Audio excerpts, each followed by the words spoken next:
आज हम abstract algebra में सब ग्रुप करेंगे। सब ग्रुप में पहले हमने इसकी थ्योरम्स कर चुके हैं, हम इसके कुछ एग्जांपल्स भी कर चुके।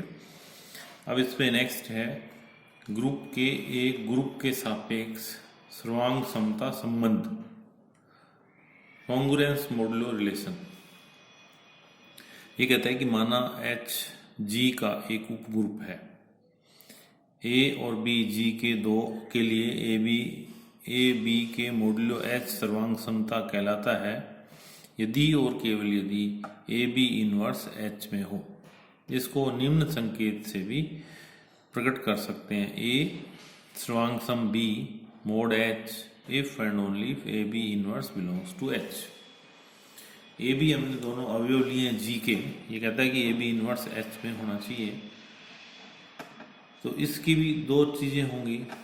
पहला इसमें आएगा कि ये ए सर्वांगसम बी मोड एच होगा यदि ए बी इनवर्स एच में है, और यदि ए बी इनवर्स एच में है तो ए मोडुलो बी ए सर्वांगसम बी मोडुलो एच होगा। तो ये कहता है इसमें कि माना एच जी का एक उपग्रुप है, एक तो उपग्रुप ले लिया हमने, ए बी जी के दो अवयव हैं, तो ए बी के मोडुलो एच सर्वांग समता कहलाता है यदि और केवल यदि ए बी इनवर्स एच में हो। अब इसकी एक थ्योरम है कि किसी ग्रुप जी में निम्न प्रकार परिभाषित सर्वांग समता संबंध ए सर्वांग सम B mod H if and only if A B inverse belongs to H एक तुल्यता संबंध है जहां एच जी का उपग्रुप है। ये प्रूव करना है हमें कि एक तुल्यता संबंध है। तुल्यता में क्या क्या तीन चीजें आती हैं तुल्यता में, एक तो समतुल्य रिफ्लेक्सिव, दूसरा सिमेट्रिक, तीसरा ट्रांजिटिव। तीनों यदि किसी संबंध में हो तो उसको हम कहते हैं कि ये तुल्यता संबंध है। रिफ्लेक्सिव में क्या होता है, कोई भी अवयव लें उसका संबंध उसी से ही हो, खुद से ही, तो उसको कहते हैं तुल्यता संबंध है। दूसरा लेते हैं सममित सिमेट्रिक में, यदि ए का संबंध बी से है और बी का संबंध भी ए से हो तो वो सिमेट्रिक होता है। तीसरा, यदि ए का संबंध बी से हो, बी का संबंध सी से हो, तो यदि ए का संबंध सी से हो तो उसको हम कहते हैं कि ये संक्रामक या ट्रांजिटिव है। पहले हम सिद्ध करते हैं इसमें कि समतुल्य संबंध को, रिफ्लेक्सिव। इसमें हमने एक अवयव जी का ले लिया, तो इसका मतलब ये हो गया A inverse is equal to E. ये आ जाएगा ए इनवर्स, ये आइडेंटिटी एलिमेंट आ गया एच, क्योंकि एच जी का उपग्रुप है, तो ये आ गया ए सर्वांग सम ए मोड एच। ये संबंध समतुल्य है। क्यों? क्योंकि ए इनवर्स का मान आया ई एच का अवयव है, तो ये जो मान आना चाहिए यहाँ पे ए सर्वांग सम ए का या ए इनवर्स जो भी आया वो मान एच में होना चाहिए। दूसरा है सिमेट्रिक। ये कहता है कि माना ए सर्वांग सम बी मोड एच, तो ए सर्वांग सम बी मोड एच को हम लिख सकते हैं A B inverse belongs to H. A B inverse belongs to H. अब कोई अवयव यदि एच में हो और एच जी का सब ग्रुप है तो उसका इनवर्स भी एच में होगा। तो ए बी इनवर्स यदि एच में है तो ए बी इनवर्स का इनवर्स भी एच में होगा। अब इसको हम खोलते हैं रिवर्स में। पहले B inverse whole inverse A inverse belongs to H, ये बी आ जाएगा B A inverse belongs to H, और बी सर्वांग सम ए मोड एच। ए का संबंध बी से था, बी का संबंध ए से आ गया, तो इसको हम कहते हैं कि ये एक सिमेट्रिक रिलेशन है, सिमेट्रिक संबंध है। ये हो गया इसमें सम्मित। दूसरा, संक्रामक के लिए कि ए का माना ए सर्वांग सम बी मोड एच तथा बी सर्वांग सम सी मोड एच, तो इन दोनों पे इसकी परिभाषा लगा देंगे। इन दोनों पे इसकी परिभाषा लगा देंगे। ये आ जाएगा ए सर्वांग सम बी, इसका मतलब A B inverse belongs to H. B सर्वांग सम सी मोड एच का मतलब B C inverse belongs to H. ये एक अवयव एच का है, ये एक अवयव एच का है, तो दोनों का मल्टीप्लिकेशन भी एच में होगा क्लोजर प्रॉपर्टी से, क्योंकि एच जी का सब ग्रुप है। तो ये मान लें हम कि एक्स एच में है और वाई एच में है, तो ये हो जाएगा एक्स वाई भी एच में होगा क्लोजर प्रॉपर्टी से। तो ये दोनों का मल्टीप्लिकेशन भी एच में होगा। तो ये आ गया ए एसोसिएटिव प्रॉपर्टी से इन दोनों को इकट्ठा ले लें ब्रैकेट में, C inverse belongs to H. ये आ जाएगा आइडेंटिटी एलिमेंट, इसको फिर क्लोजर प्रॉपर्टी से इकट्ठा ले लिया हमने, तो आ गया A C inverse belongs to H. और A C inverse belongs to H कब होगा? जब ए सर्वांग सम सी मोड एच हो। हम लेके चले थे इसमें कि ए सर्वांग सम बी मोड एच, बी सर्वांग सम सी मोड एच, ये दो मान के चले थे। इन दोनों से लेते हुए हमने ये प्रूव कर दिया कि ए सर्वांग सम सी मोड एच, तो ये संबंध संक्रामक भी है। तो दिया हुआ संबंध को हमने पहले प्रूव किया कि ये फर्स्ट समतुल्य है, दूसरा सममित है, तीसरा संक्रामक है। तो ये जो है सर्वांग सम का जो संबंध है वो तुल्यता संबंध है। अब एक उदाहरण लेते हैं। ये कहता है कि सममित समूह S3 के दो उपग्रुप H1 12 और K1 13 हैं, तो सिद्ध कीजिए HK is not is equal to KH। ये क्रमचय हैं, ये परमुटेशन है 1 और 1 2, 1 और 1 3। ये S3 में से है, तो ये 1 2 3 से है, ये भी 1 2 3 से है, इसको भी ये भी 1 2 3 से है, ये भी 1 2 3 से है। सिद्ध ये करना है कि HK is not is equal to KH। H दे रखा है 1 1 2, K दे रखा है 1 1 3।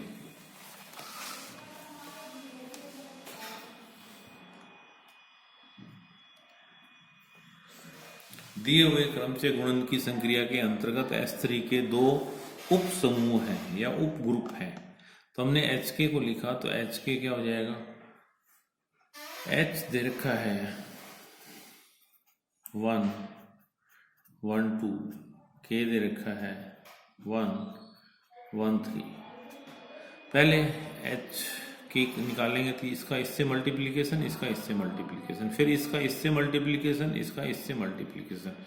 ये आइडेंटिटी है, तो इसका 1 का 1 से करेंगे 1 आ जाएगा, 1 को 1 3 से करेंगे 1 3 आ जाएगा, 1 2 को 1 से करेंगे ये 1 2 आ जाएगा। यहाँ पे 1 2 हो रहा है, ये 1 2 आ जाएगा। फिर ये बच गया इसमें 1 2 1 3, ये आ जाएगा इसमें 1 2।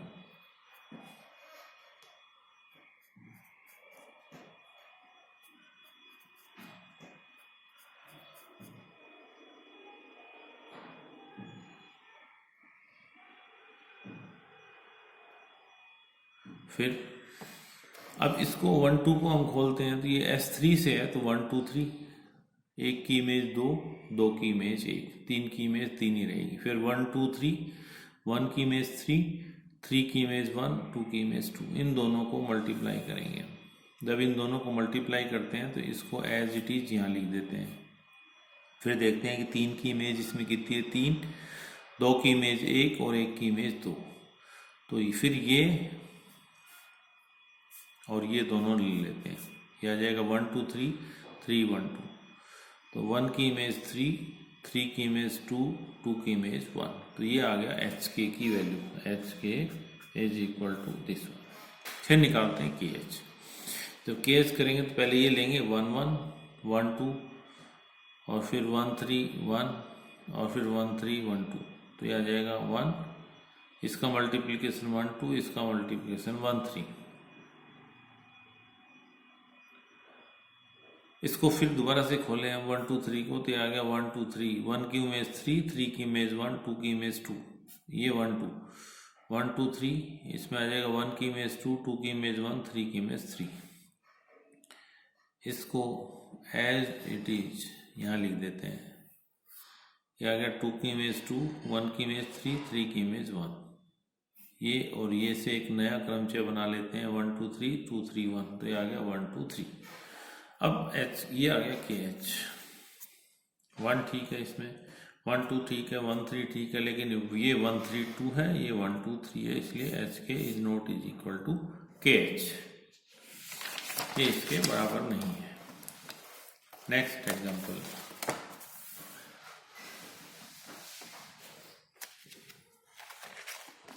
उदाहरण लेते हैं इसमें कि माना G एक समूह है, G एक समूह है और H is equal to X belongs to G, XG is equal to GX for all G belongs to G। सिद्ध कीजिए कि H समूह G का उपग्रुप है। ये कंडीशन दे रखी है, इससे ये सिद्ध करना है कि H समूह G का उप समूह है या उपग्रुप है। G एक समूह है, अब G समूह है तो उसमें चारों प्रॉपर्टीज होंगी, क्लोजर प्रॉपर्टी होगी, एसोसिएटिव प्रॉपर्टी होगी, एग्जिस्टेंस ऑफ आइडेंटिटी होगा, एग्जिस्टेंस ऑफ इनवर्स होगा। तो आइडेंटिटी एलिमेंट इसमें जरूर होगा। तो E बिलोंग्स टू G, तो यहाँ पे आ जाएगा EG is equal to GE, दोनों G आ जाएंगे, जिसका मतलब E H में भी होगा। तो पहले हम ये सिद्ध करते हैं, किसी को भी उप समूह सिद्ध करना हो, उपग्रुप सिद्ध करना हो, तो कि वो समुच्चय अरिक्त समुच्चय है, कम से कम एक अवयव है, तो इसमें कम से कम एक अवयव है, तो ये एक अरिक्त समुच्चय है। अब H के हमने दो अवयव ले लिए, X1 और X2। X1 G is equal to G X2, G में से है, फिर X2 लिया तो इसी तरह से X2 लगा दिया इसमें। अब X2 H में से है, तो यहाँ पे आ जाएगा ये G star X2 is equal to X2 G। इसी में से जब हमने एक अवयव लिया तो इसका इन्वर्स से मल्टीप्लाई कर दिया दोनों तरफ, तो ये आ गया G X2 inverse, X2 into G X2 inverse, ये आ जाएगा identity element G X2 inverse, G is equal to X2 into G X2 inverse. फिर दोनों तरफ फिर हमने X2 इन्वर्स से मल्टीप्लाई कर दिया, यह आ जाएगा X2 inverse into X2 into G X2 inverse. तो X2 inverse into G is equal to G X2 inverse. इसका मतलब इसमें X2 इन्वर्स भी इसका अवयव होगा, क्योंकि इस तरह की जो चीजें हैं, इसका मतलब ये वैल्यू इसमें X2 का इन्वर्स लेके चले जाए।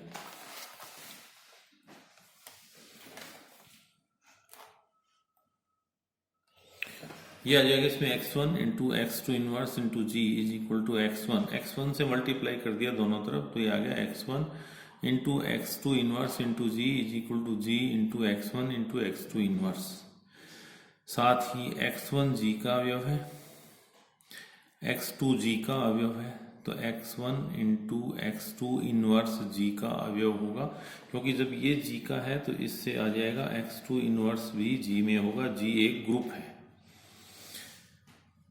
For all G into X1 X2 inverse is equal to X1 X2 inverse into G। इसका मतलब ये X1 X2 इनवर्स ये भी H का अवयव होगा, और जब ये इस तरह का होगा, X1 H का अवयव लेके चलें, X2 H का अवयव लेके चलें, X1 star X2 belongs to H, तो ये भी इसका उपसमूह होगा। जैसे हमने ये लिया था कि A belongs to H, B belongs to H, तो A B inverse belongs to H हो तो H G का सब ग्रुप होता है। ए बी H में हो तो भी सब ग्रुप होता है, A माइनस बी हो तो भी ये इसका सब ग्रुप होता है। नेक्स्ट है इसमें कोसेट्स, सहकुलक सहसमुच्चय। ये कहता है कि H किसी ग्रुप G का उपग्रुप हो तथा A बिलोंग्स टू G हो तो समुच्चय AH is equal to, AH इस तरह का होगा, H आपको दे रखा है H1 H2 H3, अब AH ले लेंगे तो ये हो जाएगा AH1 AH2 AH3।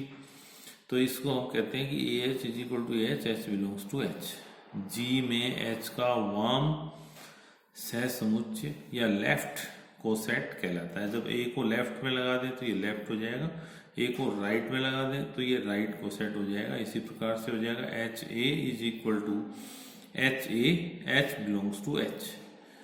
G में H का दक्षिण सहसमुच्चय या राइट कोसेट कहलाता है। इसमें ध्यान ये रखना है कि यदि A H लिया है, लेफ्ट में लगाया है, तो लेफ्ट कोसेट हो गया, और यदि H के A राइट में लगाया है,